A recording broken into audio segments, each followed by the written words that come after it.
కదా. మూర్తము అంటే మూర్తంతో ఉన్నది, రూపం ఉన్నది. పృథివీ, జలము, అగ్ని. అమూర్తం అంటే రూపం లేనివంటిది వాయువు, ఆకాశం. మళ్ళీ దాన్నే మర్త్యం అన్నారు, అంటే మరణ ధర్మము. అమృతం అమరణ ధర్మము. ఈ ఆకాశము దీన్ని మళ్ళీ అమరణ ధర్మం అన్నారు. తర్వాత స్థితం చ యచ్చ, ఒకటి పరిచ్ఛిన్నము ఈ అగ్ని, తర్వాత జలము, పృథివీ పరిచ్ఛిన్నం. అవి రెండు అపరిచ్ఛిన్నం. యచ్చ అంటే అపరిచ్ఛిన్నం. సత్యత్యచ్చ, అత్యత్యం అంటే సత్య అంటే స్థితత్వ, ఎక్కడ పడతాం అక్కడే ఉండిపోతుంది. పృథివీ కానీ, జలం కానీ, అగ్ని కానీ. మరి అది ఆకాశము, ఆ తర్వాత ఈ వాయువు, దాన్ని మనము భాగాల కింద చెయ్యలేము. దాన్ని తెచ్చి అంటారు అవిభాగం. ఆకాశాన్ని ఇలా భాగం చేయలేము. అదేవిధంగా ఈ వాయువుని కూడా, జలం కావాలంటే ఒక పాత్ర నుంచి ఇంకో పాత్ర పోలి కొంచెం విభాగం చేయొచ్చు. ఇది అలా కాదు. అందుకని సత్యత్యచ్చ అన్నారు. అధిష్టాన అవశేషో హి కల్పిత వస్తున నాశ.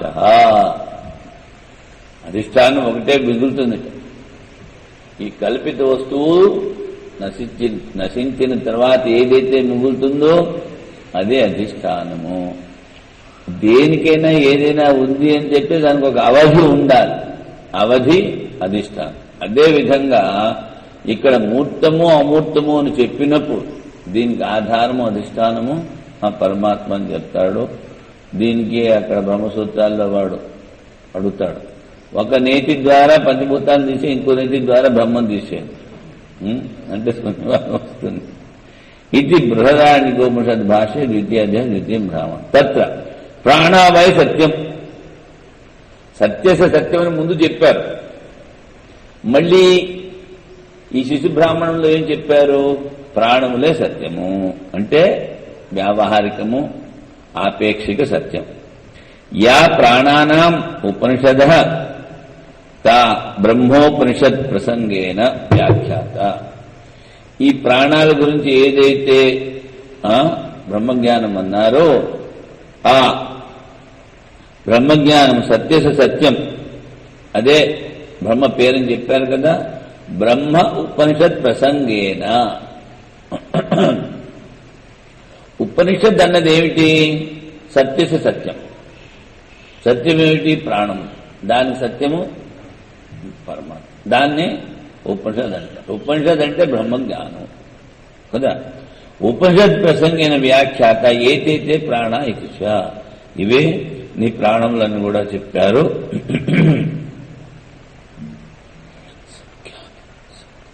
ఈ ప్రాణాలు ఏమిటి? ముందు మనం చెప్పుకున్నాం 7. తే కిమాత్మగా కథం వా తేషాం సత్యత్వం. వాటి స్వరూపం ఏమిటి? అవి సత్యం ఎలాగయ్యాయి? చ వక్తవ్యం. పంచభూతానాం సత్యానాం కార్యకరణాత్మకానాం స్వరూప అవధారణార్థం ఇదం బ్రాహ్మణం ఆరభ్యతే. ఈ పంచభూతాలు ఏవైతే మీరు సత్యం అనుకుంటున్నారో సత్య శబ్దానికి వాచ్యార్థము ఏవి? ఈ పంచభూతాలు. అవి కార్యకరణాత్మకానాం. కార్యమంటే స్థూలము, కరణమంటే సూక్ష్మం. కార్యకరణాత్మకానాం స్వరూప అవధారణార్థం. ఏవి స్థూలభూతాలు, ఏవి సూక్ష్మభూతాలు, వాటికి స్వరూపం చెప్పడానికి ఈ బ్రాహ్మణాన్ని, అంటే ఈ 3వ బ్రాహ్మణం, 2వ అధ్యాయం 3వ బ్రాహ్మణం మొదలు పెడుతున్నాము అన్నారు. ఏది ఉపాధి విశేష అపనయ ద్వారేణ నేతి నేతి బ్రహ్మణ సతత్వం నిర్దిధారేషితం. ఉపాధి అపనయ ద్వారేణ ఏదైతే ఈ మూర్తము అమూర్తము ఉందో ఇవి రెండు కూడా ఉపాధులు. వీటిని తొలగించి నేతి నేతి అని చెప్తూ సతత్వం బ్రహ్మణ సతత్వం, బ్రహ్మ యొక్క యథార్థ స్వరూపాన్ని నిశ్చయించాము. విద్యుధారిహితం తత్ ద్విరూపం బ్రహ్మం పంచభూత జనిత కార్యకరణ సంబంధం. 2 రూపాలు కార్యకరణాలు ఉన్నాయి. మూర్తామూర్తాఖ్యం, మత్యామృత స్వభావం, దాన్నే మత్యము అన్నారు. మరణధర్మి, అమృత ధర్మము కూడా అన్నారు. తజ్జనిత వాసన రూపంచ సర్వజ్ఞం సర్వశక్తి సోపాఖ్యం భవతి. ఇప్పుడు వీటి ద్వారా జనించినటువంటి వాసనా రూపము అంటే మూర్తము అమూర్తము భూతాలు చెప్పాం. ఆ భూతాల ద్వారా ఈ శరీరము, ఈ సూక్ష్మ శరీరము ఏర్పడింది. ఈ రెండిటికి అన్న భిన్నమైనది ఈ మనసులో ఉన్నటువంటి వాసనలు, కోరికలు, సంస్కారాలు ఏమన్నా.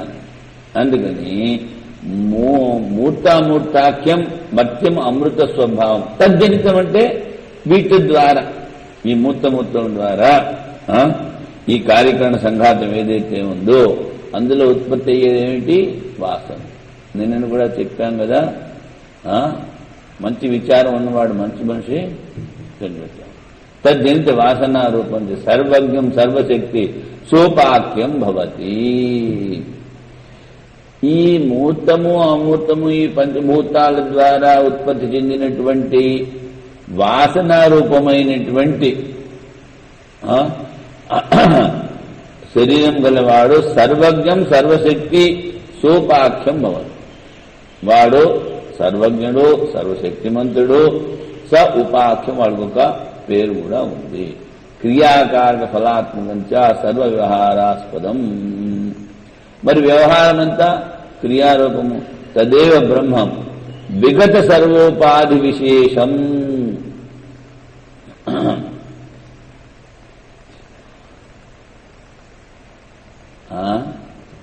తదేవ బ్రహ్మ విగత సర్వోపాధి విశేషం. ఆ బ్రహ్మ ఏమిటి? దానికి ఏ ఉపాధులు లేవు. ఈశ్వరుడికి ఏమిటంటే సర్వజ్ఞము సర్వశక్తి అంట కదా. అది ఎక్కడి నుంచి వచ్చింది? బ్రహ్మ నుంచి సృష్టించబడింది. దానిలో ఉన్నటువంటి ఆ ఉపాధి గలది మాయోపాధి. మయాధ్యక్షుని ప్రకృతి సూచితే సత్య. అధ్యక్షుడు ఆయన, ఈ ప్రకృతి, దీని ద్వారానే సృష్టించబడింది. అందుకనే ఇప్పుడు ఎక్కడ ఏదైతే మనం కల్పిస్తున్నామో ఈ మాయ ద్వారా కల్పించినది పరివర్తనశీలమైనది. ఆ చైతన్యము పరివర్తనశీలం కాదు, వికారరహితం. ఈ మాయ వికార స్వరూపం. ఆ మాయ ద్వారానే ఇదంతా కల్పించడం. దాని ద్వారానే మనం ప్రాతిభాషికం కూడా చూస్తున్నాం, వ్యవహారాన్ని అంతా చేస్తున్నాం. విగత సర్వోపాధి విశేషం సమ్యక్ దర్శన విషయం. ఇదేది ఏ ఉపాధిలో లేనటువంటి సమ్యక్ దర్శనం ఏదైతే ఉందో అజం విషయం, అజం అజరం, అమృతం అభయం. అందులో దానికి జన్మ లేదు, వృద్ధాప్యం లేదు, మరణధర్మం లేదు. అది అభయ స్వరూపము. వాంగ్ మనసుయోరపి అవిషయం. వాణి ద్వారా, మనసు ద్వారా కూడా దాన్ని చెప్పలేము. ఇప్పుడు మునుపు చెప్పాము, విషయము అంటే అది మనకన్నా వేరుగా ఉన్నటువంటి. ఇప్పుడు ఇది ఈ పువ్వు నేను చూస్తున్నాను అంటే ఈ పువ్వు కర్మ అయింది. ఈ కర్మకి విషయం ఏమిటి? ఈ పువ్వు. చూస్తున్నాను అనేటువంటి కర్మకి విషయాస్పదము పువ్వు. ఆ విధంగా ఈ పరమాత్మని నువ్వు నిన్ను వేరు చేసుకుని దాన్ని చెప్పలేవు. నిర్విషయం, అప్రమేయము. ఏ ప్రమాణం ద్వారా కూడా దాన్ని 6 ప్రమాణాలు చెప్తారు. ప్రమాణాల ద్వారా సిద్ధ చేయదు. ఏ విషయం ద్వారా దాన్ని చెప్పలేవు. ఎందుకంటే దేని ద్వారా ప్రమాణాన్ని చెప్తున్నావో, దేని ద్వారా నువ్వు విషయాన్ని చూస్తే అది నీ స్వరూపం. అందుకని నిర్విషయము. అందుకని ఈ మనసుతో కానీ ఈ మాటలతో కానీ దాని గురించి చెప్పలేము. ఇప్పుడు మనం వేదాలన్నీ సత్యము అన్నాము కదా, అపౌరుషేయము అన్నాము. బాగుంది. మరి అన్నిటికన్నా ఉత్కృష్టమైనటువంటి ఉపదేశం ఏమిటంటే నేతి నేతి అంటాడు. అంటే ఈ వేదాలు కూడా ఆ బ్రహ్మ చుట్టూ తిరుగుతాయి కానీ ఈ బ్రహ్మమని చెప్పనేరు. చూడండి, అందుకని ఇక్కడ ఏమిటి చెప్తున్నారు? అవాంగ్మనసు గోచరము. వాంగ్మనసు యొక్క విషయం అద్వైతత్వాలు ఉన్నది ఒకటే. అందుకని నేతి నేతి నిర్దిశ్యతే. తత్ర యద్ అపోహద్వారేణ నేతి నేతి నిర్దిశ్యతే బ్రహ్మత్తే ఏతే ద్వే భావశబ్ద అవధానార్థ. ఇక్కడ మనము వదిలేయాలి, తీసేయాలి అంటున్నాం నేతి నేతి ద్వారా. యద్ అపోహ ద్వారా దేనినైతే తీసేస్తున్నావో అది దానికి అధిష్టానం. ఒకటి ఉండి తీరాలి.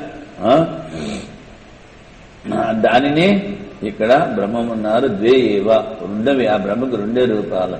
బ్రహ్మణ పరమాత్మను రూపే రూప్యతే యాభ్యాం అరూపం.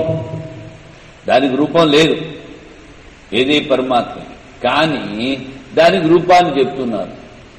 అందుకని యాభ్యాం అరూపం పరం బ్రహ్మం అవిద్యాధ్యారోప్యమాణం మానాభ్యాం. అవిద్య ద్వారా ఆరోపించి దానికి రెండు రూపాలు ఉన్నాయి అని చెప్తున్నారు. అవి రెండేవి మూర్తంచ అమూర్తంచ.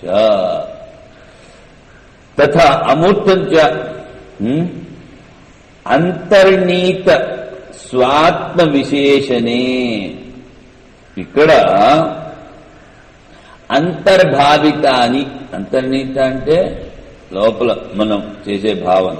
స్వాత్మ విశేషణే మూర్తామూర్తే ద్వే ఏవ ఇది అవధార్యతే.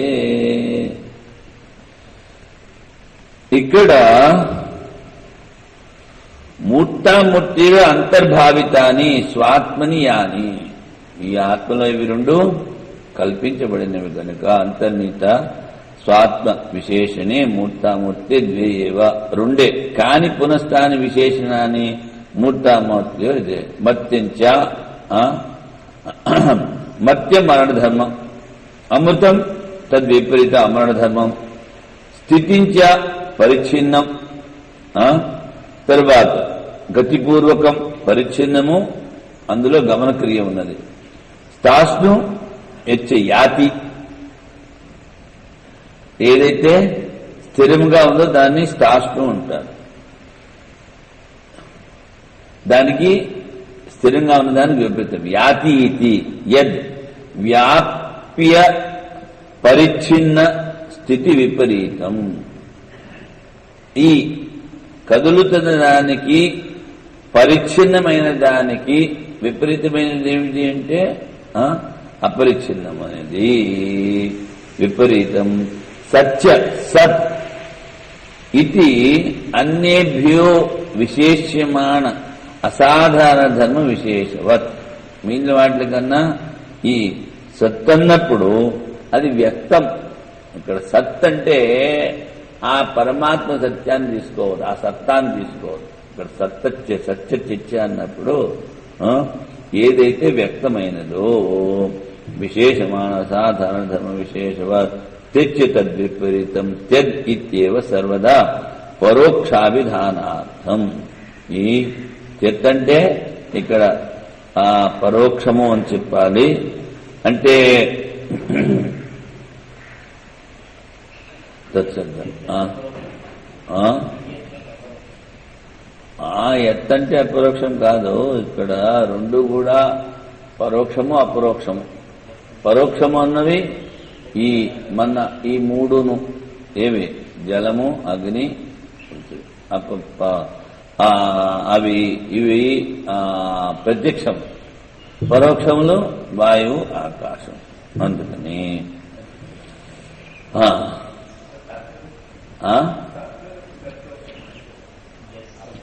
ఇక్కడ సత్ అంటే స్థితత్వాత్. అది ఒక చోట ఎక్కడ పెడితే అక్కడ ఉండిపోతుంది. ఈ పృథివీ కానీ ఈ జలం కానీ అగ్ని కానీ. అది చెత్త అంటే దాన్ని విభాగం చేసి చెప్పలేము. గాలి ఇక్కడే ఉంటుందా, దాన్ని విభాగం చేయొచ్చు. అలాగే ఆకాశం. అందుకని అవిభాగాస్పదం యత్. సత్ అంటే అది పరిచ్ఛిన్నము, సీమితం. పృథివీ కన్నా 3 రెట్లు ఎక్కువ జలం ఉందంట. ఆ జలానికన్నా ఎక్కువ అగ్ని ఉంది, అగ్ని కన్నా ఎక్కువ వాయువు కన్నా ఎక్కువ ఆకాశం కన్నా ఎక్కువ. అందుకని అదే గాలికి అడుగుతుంది ముందు. ఇప్పుడు ఒక గాలికి పోయాడు, ఇంకో గాలికి వస్తుంది ముందు. గాలికి పోయాడు, గాలికి వస్తుంది.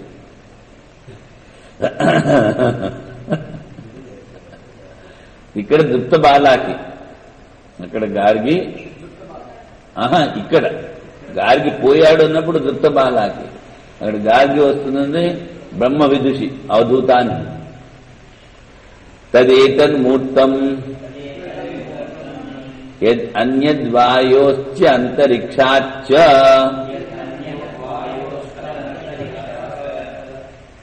ఏతన్మత్యం ఏతస్థితం ఏతత్సత్ తస్య ఏతస్య మూర్తస్య ఏతస్య మత్యస్య ఏతస్య స్థితస్య ఏతస్య సతః ఏష రసో య ఏవం తపతే సతో హి ఏష రసః. ఇప్పుడు మూర్తమో అమూర్తమో అని చెప్పినప్పుడు ఆ మూర్తాన్ని గురించి చెప్తున్నారు.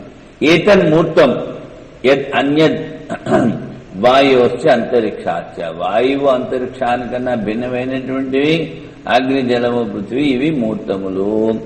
ఏతన్మత్యం, ఇది మరణ స్వభావం గలది. ఏత స్థితం, ఒకచోటే ఉంటుంది, ఇది స్థిరం. ఏతత్ సత్, దీన్నే సత్ అన్నారు.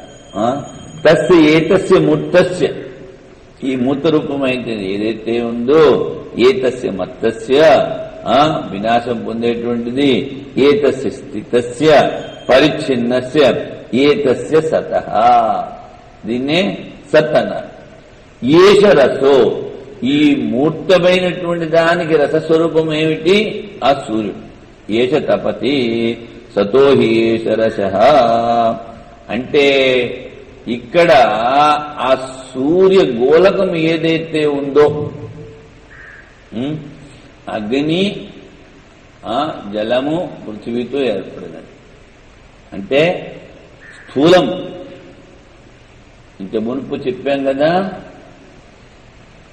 ఆ సూర్యుడు, వాణ్ణి ఎలా పోలుస్తున్నాం? ఒక ఫుట్బాల్ అనుకున్నాం.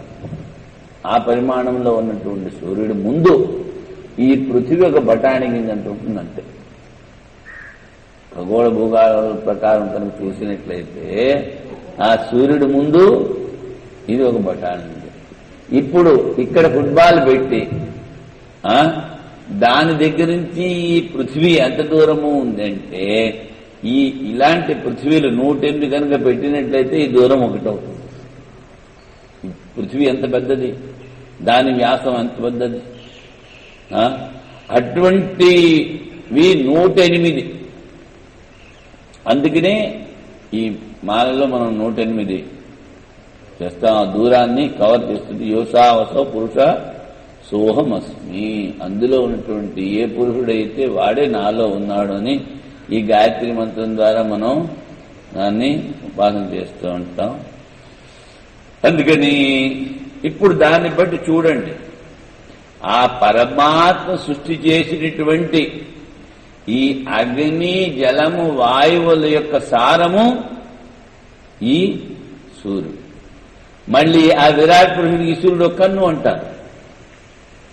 ఆ విరాట్ పురుషుడికి ఈ సూర్యుడు ఒక కన్ను. అంటే మనకో రసగుల్లా లాగా ఆ విరాట్ పురుషుడికి కదా, అంతే కదా. దాన్ని బట్టి మరి ఆ విరాట్ పురుషుడు ఎంత పెద్ద, ఈ బ్రహ్మాండం అంతా వ్యాపించి ఉంటాడు. ఈ స్వరూపం సమిష్టి స్థూల శరీర అభిమాని. ఈ సమిష్టి స్థూల శరీర అభిమాని ఒక బ్రహ్మాండంలో ఉన్నాడు. దీనికి పైనటువంటి సూత్రాత్మ, హిరణ్య గర్భుడు, వాయుస్వరూపుడు, ప్రాణాత్మ, వాడు అనేక బ్రహ్మాండాల్లో వ్యాపించి ఉన్నాడు. అనేక కోటి బ్రహ్మాండ నాయక. ఈ బ్రహ్మాండాలన్నీ ఆ సచ్చిదానంద సాగరంలో మునిగి తేలుతూ ఉన్నాయి. ఈ బ్రహ్మాండాలన్నీ నడిపించేటువంటి వాడు ఈశ్వరుడు. వాడికి మళ్ళీ మాయ ఉపాధి. ఇక్కడ వేదాంతంలో ఒకటి మనం బాగా తెలుసుకోవాలి.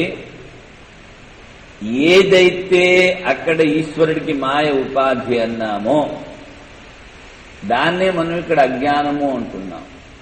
ఈ అజ్ఞానము మాయా భిన్నము కాదు, ఉపాధి ఉపాధియే, రెండు ఒకటే. అందుకని జీవబ్రహ్మలు ఐక్యం.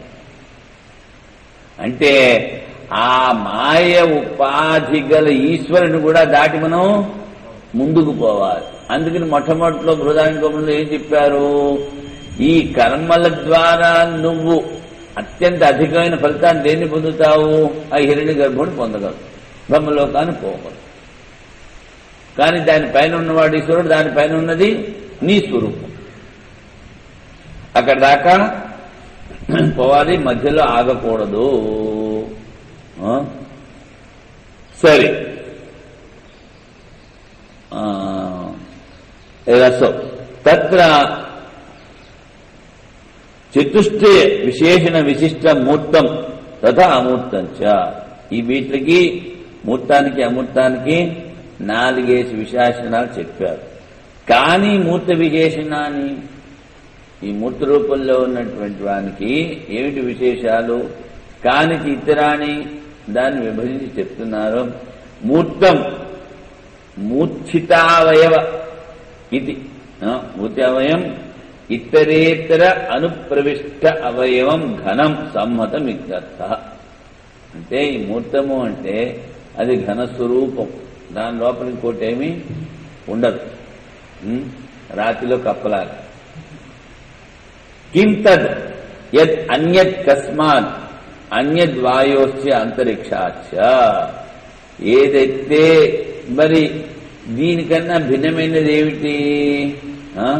ఈ వాయువుకు అంతరిక్షం కన్నా ఇంతద్ అన్నప్పుడు అమూర్తం ఏమిటి అంటే ఈ వాయువు అంతరిక్షం కన్నా భిన్నమైనది. భూతద్వయాత్ పరిశేషాత్ పృథివ్యాది భూతత్రయం ఏతద్ మత్యం ఇదేతన్ మత్స్యాత్మం భూతత్రయం ఇదం మత్యం మరణధర్మి.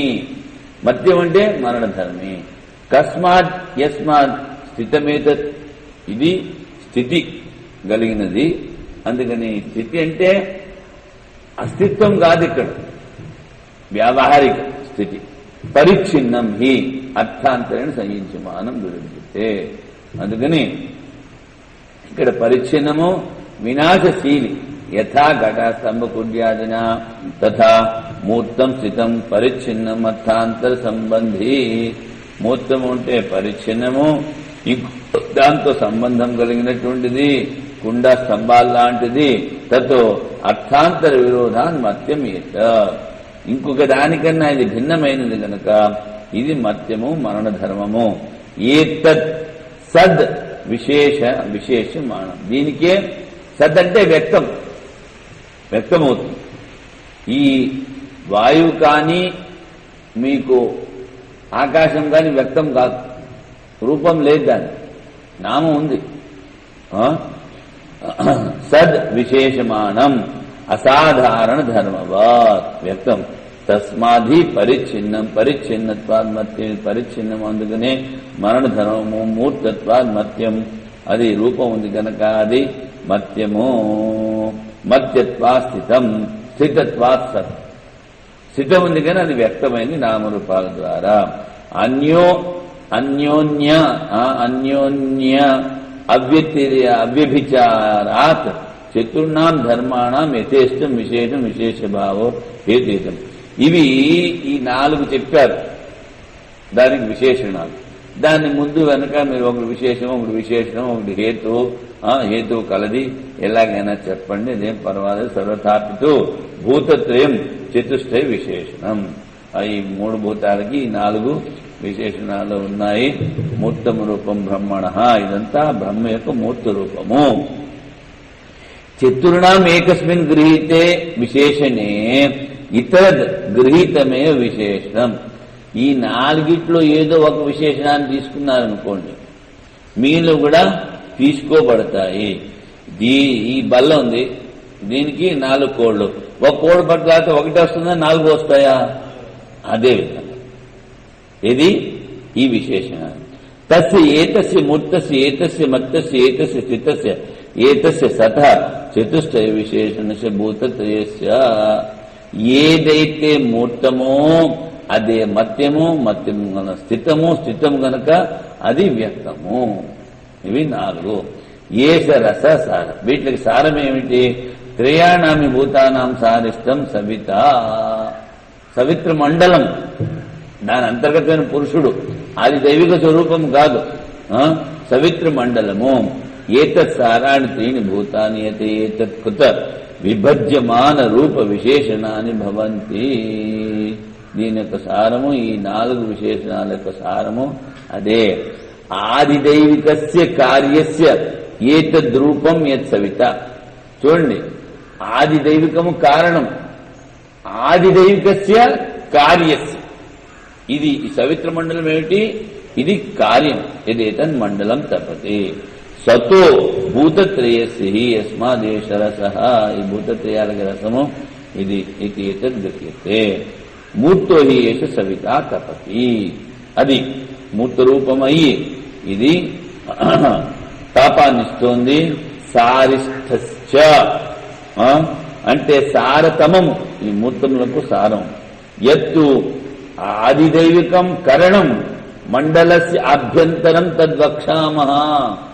ఇది మరి మూర్త ద్రవ్యాలతో ఏర్పడినది, ఇది మూర్తములకు సారము అని చెప్పినప్పుడు దీని లోపల ఉన్నటువంటి ఆది దైవిక స్వరూపము, దీని యొక్క సారము అది ముందు చెప్తాము. వక్షామః.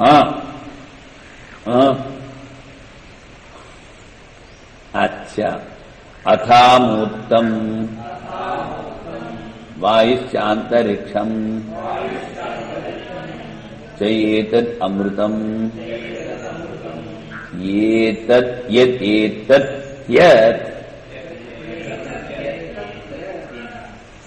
తస్య ఏతస్య అమూర్తస్య ఏతస్య అమృతస్య ఏతస్య యతః ఏతస్య త్యస్య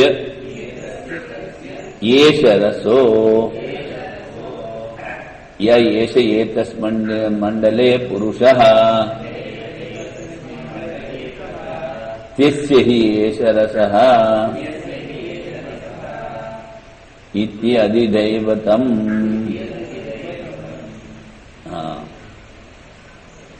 అమూర్తం. అమూర్తం ఏమిటి? వాయువు, అంతరిక్షము. అదే అమృతము, సాపేక్షిక అమరణ ధర్మము.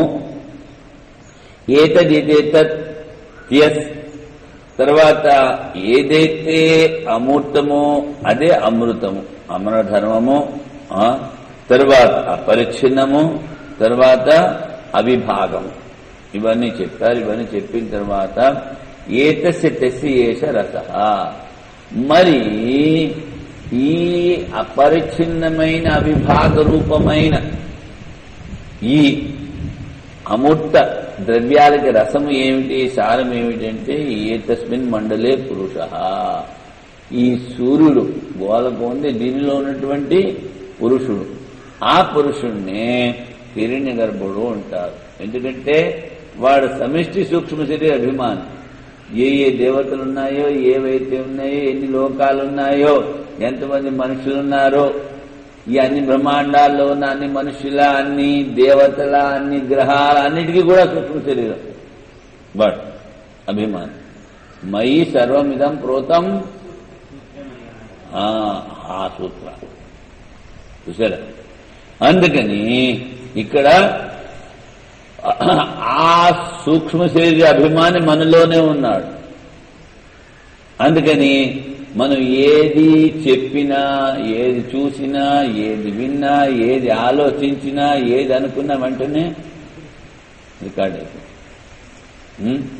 దానికి అనుగుణంగా ఆ వెనకాల ఇంకోడు కూర్చున్నాడు, దాని వెనకాల ఇంకోడు కూర్చున్నాడు. వాడు ఫలదాత, వీడి బాబు వాడు బాస్.